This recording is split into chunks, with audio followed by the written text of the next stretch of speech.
NR Racing's cost of $65 for this 3-circuit stock cheater carb is a little bit hard to swallow. I mean, it's blatantly a China clone generator carb, and they openly admit that this is a China clone. So it's a P27-2 carb, which means that it started out as a carburetor that was designed for 420cc to 460cc. The 2 indicates this. If this was a 1, it would be designed for a 390. Now, this is your generic P27 style carb. This is a horrific $15 Chinesium knockoff. They didn't even include what type of carb it was even cloned from. There's no P27 and there's no indicator number there.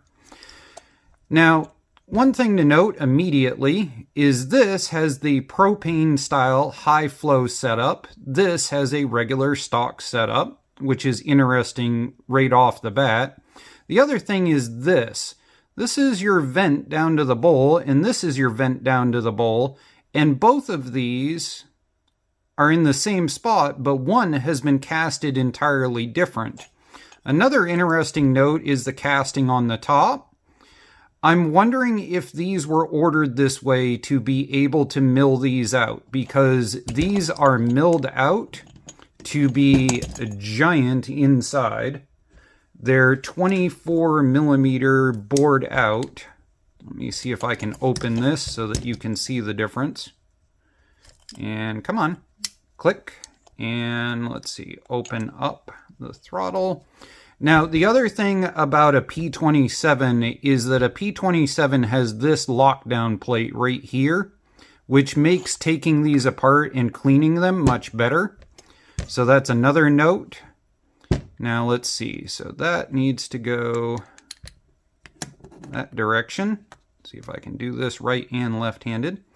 So yeah, you can see the bore difference if we hold it over the top of something white. It is a huge difference. Now, the other thing that I'll note is that this must be upgraded from NR Racing. I have hunted around everywhere and I cannot find anything that has this giant size port in it. There are plenty that have this size port that goes into the side of it, but I'm assuming this is something they must special order or they must press in and do in-house. With that being said, let's pop the bottom off of these things. So I've already undone the 10 millimeter on the bottom of this so that hopefully it just pops off. Now, this is your standard generic $15 version. This is what it's actually supposed to look like. And right there, it should say standard of Japan, depending on the clone. So a lot of these are a lot like the Chinkunis, where the quality of clone is something that you pay for. So we got a regular bowl, and we pop that off. Now, when we pop this out, and then we pulled the float with the needle. And there's the float with the needle. And on one of these, if you're ending up with a float that's acting really, really stupid and stuff, the spring that's underneath this needle is really, really cheap on a lot of these now. And the ethanol will eat the thing right out of it. So just something to pay attention to. So here's our regular incoming. So we've got our gas incoming into here. This is where our needle sits. This right here is our regular primary jet that you change out when you're doing stuff. And again, this is your idle jet. And your idle jet comes out right there where that little dot is. So now let's pop open this, the triple circuit cheater stock carb. There we go.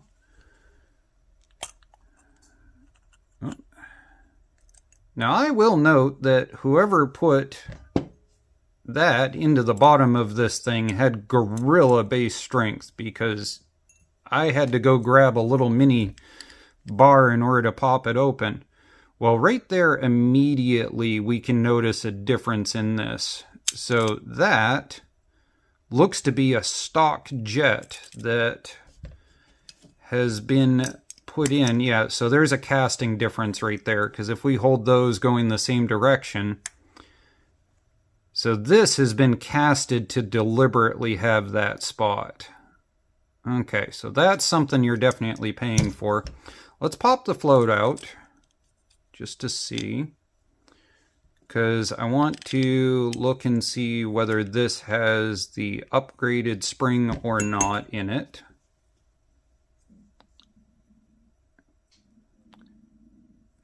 Okay, let's see here. So that is a regular silver spring. And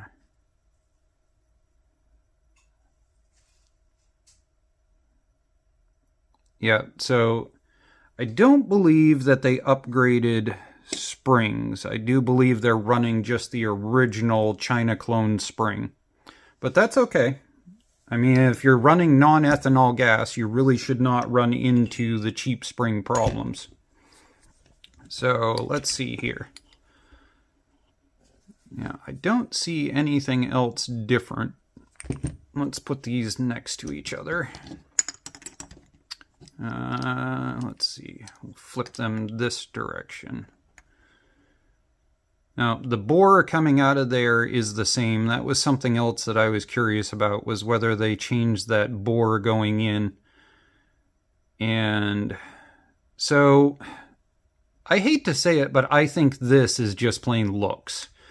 Because you can only flow just so much through that hole. And that hole there is actually bigger. I mean, yes, you can get more into there, but in all honesty, I really don't think that actually matters.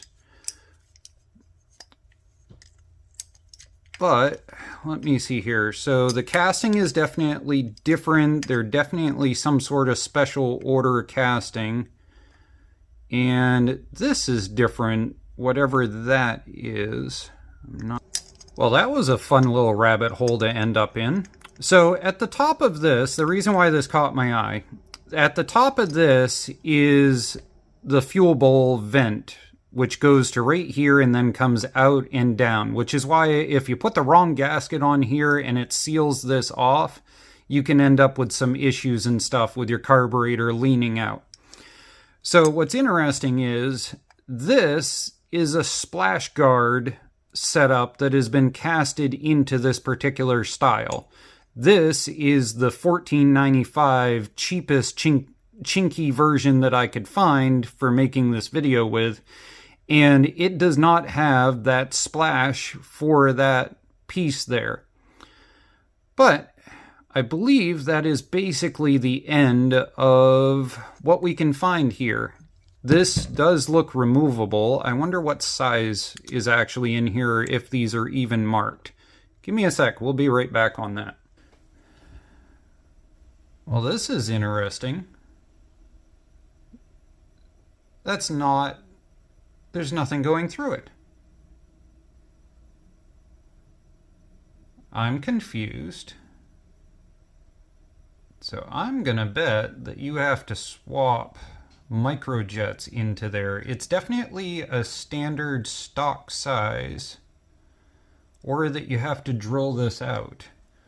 You know, this is probably why it says, yeah, modification may be needed.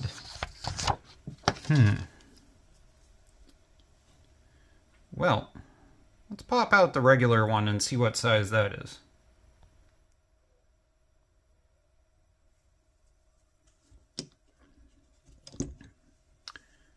Okay. Yeah, you can see that. I don't know. I wonder if that's removable so we can see down into there. Whoop. Oh, I guess that answers that question. All right. Well, there's what just dropped out. Just a standard port. Nothing special about that. Alright, let's see if we can get this to pop out. Yeah, okay, well that one was not put in very tight. That was put in just the right amount.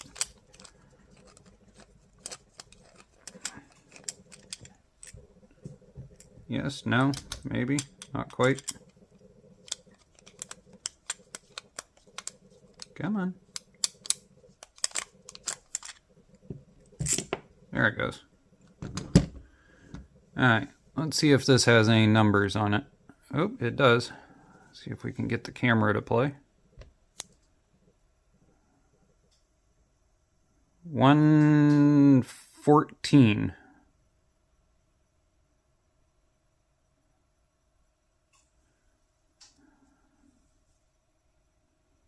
Oh yeah, that's giant. That's pretty darn close to what I'm already running in my primary carb.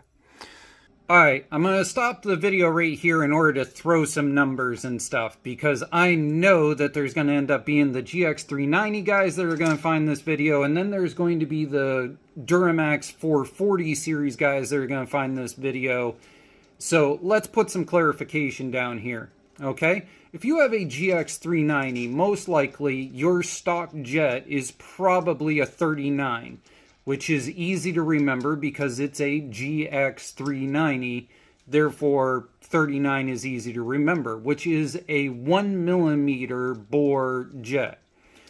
If you're running a 440, your stock jet size, because you're running a bigger carburetor already, is usually about a 41. I've torn apart 4 different 440 carbs at this point, and all of them seem to have 41 ports in them. So a 41 is a 1.05 millimeter, which is funny and ironic because the stage 1 kit for a GX390 is usually a 41 or a 42 jet, which means if you're a junkyarder and you have a 390, a Duramax 440cc carburetor stock is actually a stage 1 kit, slightly bored out carburetor for a GX390. So with that being said, my Duramax 440cc port matched headers with open intake and everything runs a 45, which is a 1.15 millimeter main jet with upgraded idle jet. So this actually has the same main jet already in it as my upgraded Duramax carb, but this jet is bored bigger than the stock Duramax carb. So you are getting something with this upgrade. With this upgrade, you're already getting the jet upgraded. I'm going to bet the idle jet is already upgraded. So that in itself is about a $10 investment by the time you add shipping in order to order the correct idle jet and the correct main jet. And the time in order to tear it apart and everything else. Which means, in theory, if we were to take this and we were to throw it on my Duramax, which we're going to try soon, it should run a little bit leaned out from the built-up carb that I currently have on there. We'll see, but that's where we should be at. All right, back to the talking hands. So, I'd say that pretty well concludes what we're at right now. We're going to put this back together. We're going to get some test and tune runs done on the current setup on the dragster. And then we will put this along with the flywheel and a few other things on the dragster and see if we can build the ultimate sleeper stock cheater type setup. Well, I know this video was a tad bit long and drawn out, but I kind of got a little bit geeky on this thing. But it's interesting, and I do intend to throw it onto the machine and give it a thorough testing and see if we can figure out what's going on with this. I think what I'm probably going to do is order up a whole slew of everything from 6 horsepower Predator jets all the way up through to monsters, and then that way I can just plain swap these out and see what's going on. What would you swap into here in order to mess with the curve?